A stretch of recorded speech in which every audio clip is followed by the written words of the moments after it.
Morning बच्चों, कैसे हैं आप सब। कक्षा 7th की गणित की क्लास में आपका स्वागत है। हम इकाई 1 समाप्त कर चुके हैं। इकाई 2 घातांक पर हम चर्चा कर रहे थे। इसकी प्रश्नावली 2C तक हमने प्रश्न हल कर लिए हैं। अब हमें पढ़ना है आगे। क्या पढ़ना है बच्चों कि गुणात्मक प्रतिलोम अथवा व्युत्क्रम क्या है। ठीक है, आगे की प्रश्नावली सॉल्व करने के लिए जो है हमें कुछ बातों की जानकारी होना आवश्यक है। इसके लिए हम पढ़ेंगे गुणात्मक प्रतिलोम अथवा व्युत्क्रम किसे कहते हैं। ठीक है बच्चों, तो ऐसी परिमेय संख्याएं जिनका गुणनफल 1 के बराबर होता है एक दूसरे की गुणात्मक प्रतिलोम अथवा व्युत्क्रम कहलाती हैं। जैसे कि मान लीजिए हमने लिया हुआ है 2। ठीक, अब मान लीजिए हमने कोई संख्या जो 2 ली हुई है, तो 2 में किस संख्या का गुणन करें कि उसका कौन सी ऐसी संख्या लें कि जिसका आपस में गुणा करने पर 1 प्राप्त हो जाए। तो 2 में यहाँ पे हमें ऐसी संख्या चूज़ करनी है, यहाँ पे हमें ऐसी संख्या चूज़ करनी है कि इन दोनों का गुणा करने पर 1 प्राप्त हो जाए।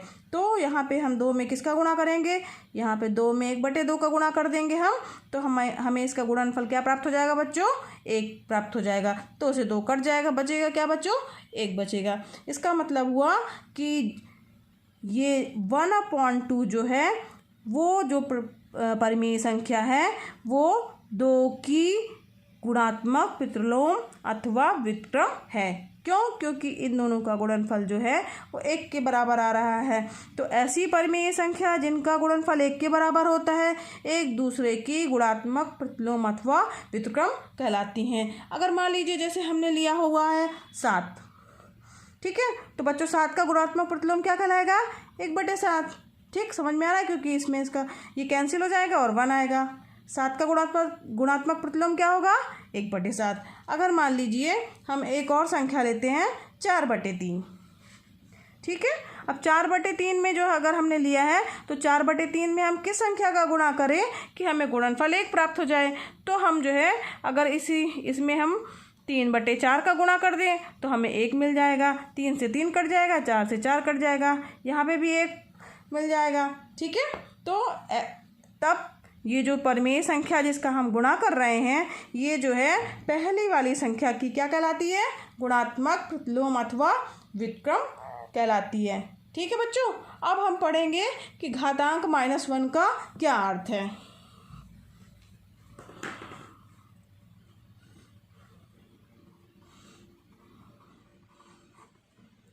घातांक -1 का अर्थ। अब -1 का क्या अर्थ हुआ, जैसे मान लीजिए कोई हमारे पास संख्या दी हुई है 2। अब 2 की घाते -1 का क्या अर्थ हुआ, तो 2 की घाते -1 का मतलब होता है 1/2। ठीक है, घातांक -1 का अर्थ में अगर हम देखा जाए तो अगर किसी भी संख्या का घातांक अगर लिख रहे हैं -1 के रूप में तो वह संख्या जो है 1 के नीचे आ जाती है, 1/, के रूप में आ जाती है, 1 के बटे के रूप में आ जाती है। ठीक है, समझ में आ रहा है बच्चों। ठीक, अगर ऋणात्मक घातांक है तो वह संख्या जो होगी 1/, के रूप में प्राप्त होगी। ठीक, चलिए आगे बढ़ते हैं। अब बच्चों अब हम आगे बात करते हैं। जैसे मान लीजिए हमने इसे लिया 3 की घाते -1, तो इसे क्या लिखेंगे हम, 1/3। ठीक है, इसी तरीके से 3 की घाते अगर हम -2 लेंगे तब क्या प्राप्त होगा हमें, 3 की घाते -2 लेंगे तब हमें प्राप्त होगा 1/3²। ठीक, यहाँ पे जो माइनस चिन्ह लगा हुआ है तो 2 जो घात के रूप में है वो नीचे आ जाएगा और 1/, के रूप में संख्या प्राप्त हो जाएगी। ठीक है, इसी तरह अगर मान लीजिए 3 की घाते -3 दी हुई है तब क्या प्राप्त होगा बच्चों, तो 1/3 की घाते 3। समझ में आ रहा है ना, ये माइनस वाले चिन्ह के कारण जो है वो हमारी दी गई संख्या जो है वो 1/, के रूप में प्राप्त हो रही है। ठीक, इस तरीके से हमारे पास क्या निष्कर्ष निकल के आया कि किसी शून्येतर परिमेय संख्या a के लिए a⁻m बराबर होगा 1/a⁻m, जहाँ m क्या है, एक धनात्मक परिमेय संख्या है। ठीक है, इसको हम लिख रहे हैं निष्कर्ष। देखिए क्या प्राप्त हुआ हमें, इस प्रकार बच्चों देखिए निष्कर्ष क्या निकला।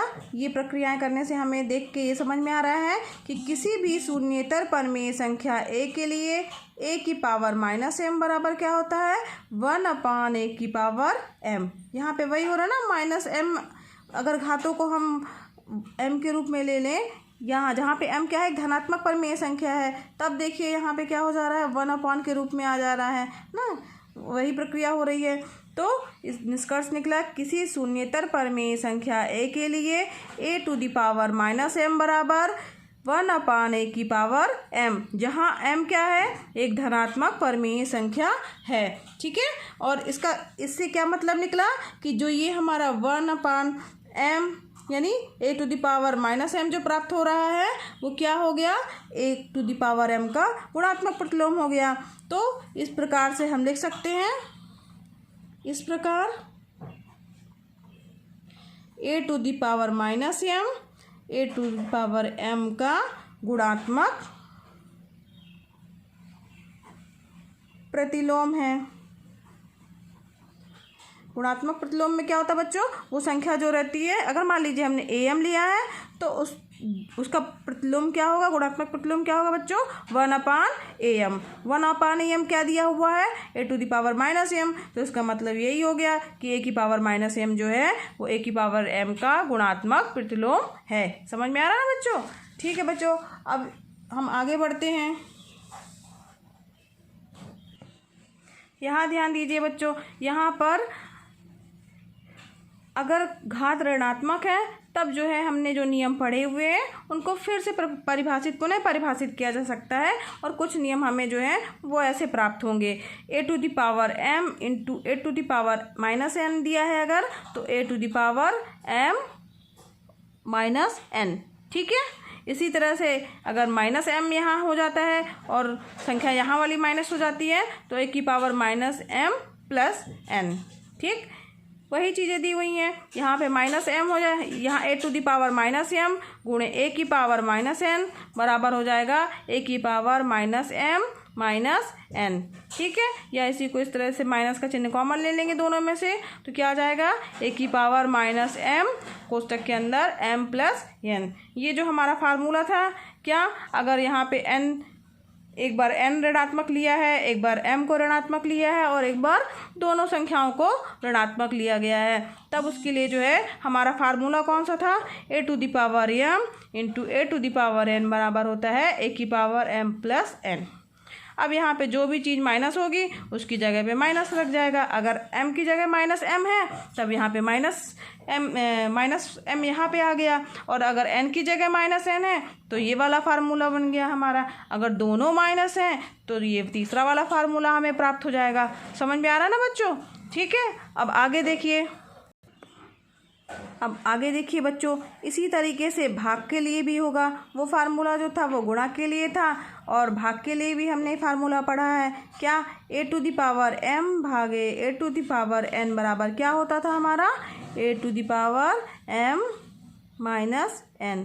ठीक है, घातें जो होती थी वो घट जाती थी। उसी तरीके से इसमें क्या किया गया है, भाग किया गया है। अगर भाग में दिया हुआ है बटे के रूप में है, चूँकि यहाँ पे a की पावर जो है a की पावर m भागे a की पावर -n। अब a की पावर -n का क्या मतलब हुआ, a की पावर -n का मतलब हुआ 1/a की पावर n। ठीक है, समझ में आ रहा है। अब 1/a की पावर n यानी इसका मतलब क्या हो गया, ये जो है भाग के रूप में है तो ये ऊपर जाके क्या हो जाएगा, गुणे के रूप में हो जाएगा। ठीक है, समझ में आ रहा है। इसी तरीके से ये और दूसरे फार्मूले जो हैं वो हमें प्राप्त होते जाएंगे। ठीक, आइए इन्हें एक बार याद कर लीजिएगा आप लोग। अब हम आगे बढ़ते हैं। हाँ बच्चों, अब हम आते हैं अभ्यास 2D प्रश्नावली की ओर। 2D, ठीक है, अब इसके सवाल हम हल करते हैं। इसका पहला क्वेश्चन दिया हुआ है 3 की घाते 4 गुणे 3 की घाते 5 गुणे 3 की घाते -9 का मान ज्ञात कीजिए, ठीक है, ये हमारा पहला सवाल दिया हुआ है। अब इसको हल करने के लिए हम कैसे हल करेंगे, तो सबसे पहले हम उतारेंगे, सवाल हमारा क्या है, 3 की घाते 4 गुणे 3 की घाते 5 गुणे 3 की घाते -9। ठीक है, अब ये किसके बराबर होगा, क्योंकि हमने पढ़ा है a⁴m गुणे a⁴n। अगर एक ही आधार हो और घाते अलग अलग हो तो घाते क्या आपस में होती हैं, जुड़ जाती हैं। तो इसकी घाते क्या होंगी, आपस में जुड़ जाएंगी। तो बराबर क्या हो जाएगा, 3 की घाते 4 धन 5 गुणे में आ जाएगा 3 की घाते -9। ठीक है, समझ में आ रहा है ना बच्चों। अब 4 और 5 जुड़ेगा तो कितना आ जाएगा, 3 की घाते 9 गुणे 3 की घाते -9। ठीक, तो अब 3 की घाते -9 को हम क्या लिख सकते हैं, अभी हमने पढ़ा a⁻m बराबर होता है 1/a⁴m। ठीक है, तो इस फार्मूले से जब हम करेंगे तो ये हमारे पास क्या प्राप्त हो जाएगा, 3 की घाते 9 बटे 3 की घाते 9, या इसी मल्टीप्लाई के रूप में आ जाएगा। ठीक है, या तो इसको इस तरह से लिखिए, 3 की घाते 9 गुणे 1/3 की घाते 9। अब ये दोनों जो हैं कट जाएंगे, 3 की घाते 9 3 की घाते 9 है, या इस तरह से लिख सकते हैं a⁻m बटे a⁻n बराबर होता है a⁻m-n। ठीक है, तो ये क्या हो जाएगा, 3 की घाते 9 बटे 3 की घाते 9। अब यहाँ पे क्या हो जाएगा, 3 की घाते 9 -9। ठीक, ये फार्मूला लगेगा इसमें। तो अब 3 की 9 में से 9 गया, कितना बचा बच्चों, 0।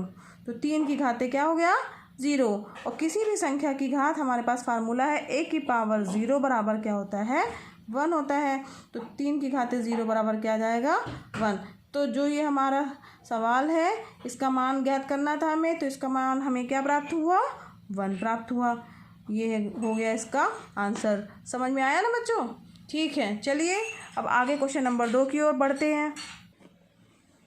हाँ बच्चों, क्वेश्चन नंबर 2 है हमारा, 2 बटे 3 की घाते 2 गुणे 4 बटे 9 की घाते 2 गुणे 2 बटे 3 की घाते -4 को सरल कीजिए। ठीक है, तो इसे हमें सरल करना है। सबसे पहले हम सवाल उतार लेंगे ज्यों का त्यों। 2 बटे 3 की घाते 2 गुणे 4 बटे 9 की घाते 2 गुणे 2 बटे 3 की घाते -4। ठीक है, अब इसे हल करना है हमें। तो यहाँ पे ध्यान दीजिए, 4 बटे 9 को हम क्या लिख सकते हैं, 2 बटे 3 का होल स्क्वायर लिख सकते हैं। तो ये पद वैसे ही रहने देंगे और इसे क्या लिखेंगे, 2 बटे 3 का होल स्क्वायर। अब इसका भी होल स्क्वायर लगा हुआ है, तो यहाँ पे हम एक और जो है स्क्वायर जो दिया हुआ है वो स्क्वायर हमने लगा दिया। 4 बटे 9 को हमने क्या लिखा, 2 बटे 3 का होल स्क्वायर। ठीक है, समझ में आ रहा है ना बच्चों।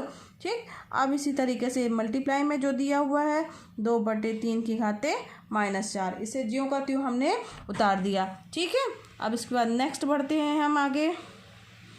अब यहाँ ध्यान दीजिए, 2 बटे 3 की घाते 2 गुणे 2 बटे 3 की घाते।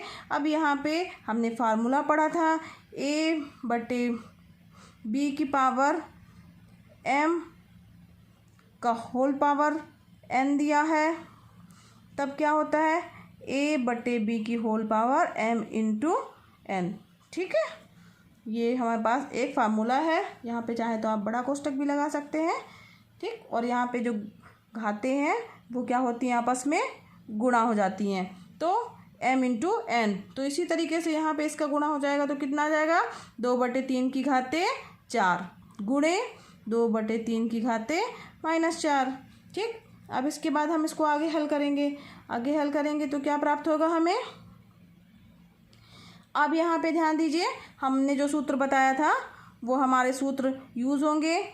a⁻m इंटू a⁻n बराबर क्या होता है, a⁻m+n। ठीक है, ये हमने पढ़ा हुआ है फार्मूला, याद भी करवाया था मैंने आपको, याद होना चाहिए। याद है ना बच्चों। ठीक है, अब तो कई सवाल लगा लिए हमने इस फार्मूले पर आधारित, तो ये फार्मूला आपको याद हो गया होगा। चलिए देखिए, समझिए कैसे इसको करना है आगे।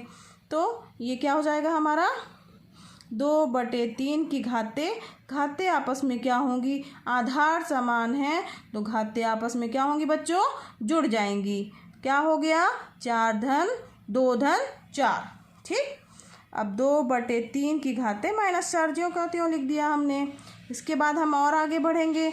क्या आएगा बच्चों? 2/3 की घाते 4 और 2 कितना हो गया? 6।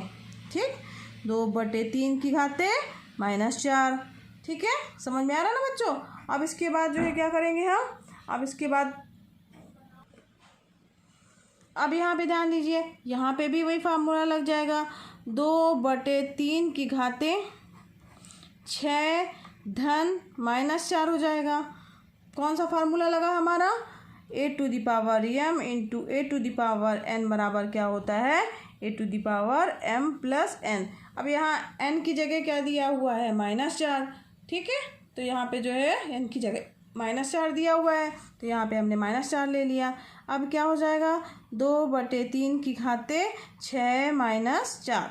ठीक है, अब क्या हो जाएगा? आगे हम हल करेंगे तो 2/3 की घाते 6 में से 4 गया, क्या आएगा?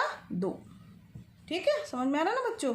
तो क्या हो गया? ये 2/3 की घाते जो है वो 2।